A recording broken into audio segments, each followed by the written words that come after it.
भैया प्रणाम। खुश रह। ठीक बाड़ा नु? हाँ ठीक बानी भैया। स्कूल के फीस भरे के बा, पैसा भेज दिया।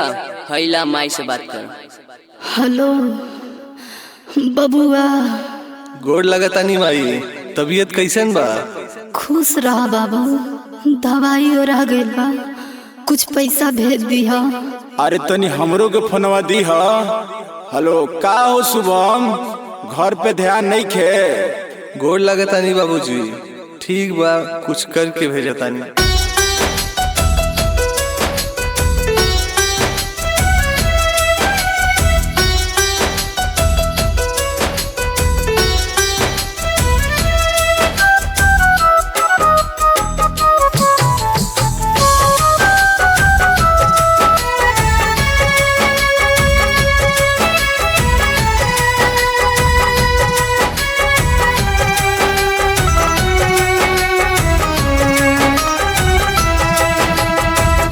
मेहनत मजदूरी करके कमाई, हित मित गाँव छोड़ी बाहर में आई।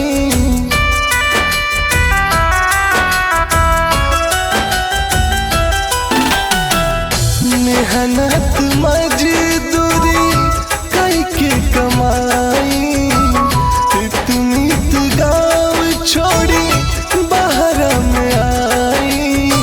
निक नहीं लगेला शहर में, विधाता हो दुख नहीं बुझे केहू घर में। विधाता दुख नहीं बुझे केहू घर में।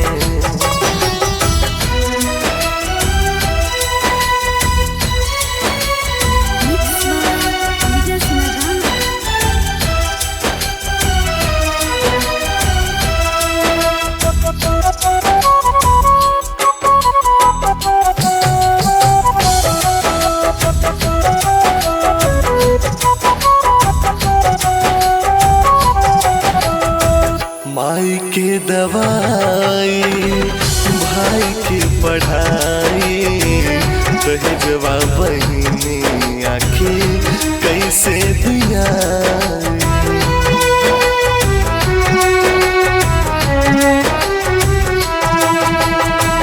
माई के दवाई, भाई के पढ़ाई, दहेजवा बहिनी आखी कैसे दिया। मांगता वे पैसा पापा कहवा से लाई। मांगता वे पैसा पापा कहवा से लाई। बच नहीं महंगी के लहर में, विधाता हो दुख नहीं बुझे केहू घर में। विधाता दुख नहीं बुझे केहू घर में।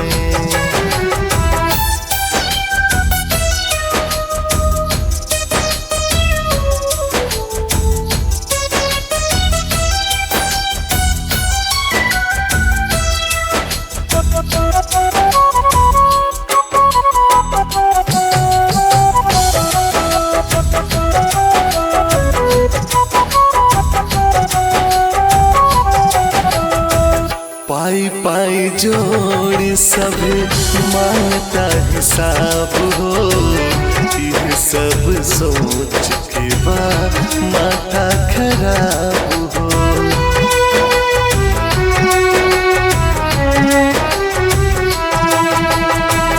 पाई पाई जोड़ी सब मांगता हिसाब हो। यह सब सोच के बा माथा खराब हो।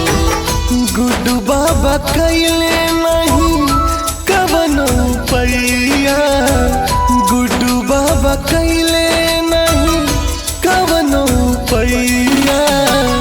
शुभम के नशा बा जहर में, विधाता हो दुख नहीं बुझे केहू घर में।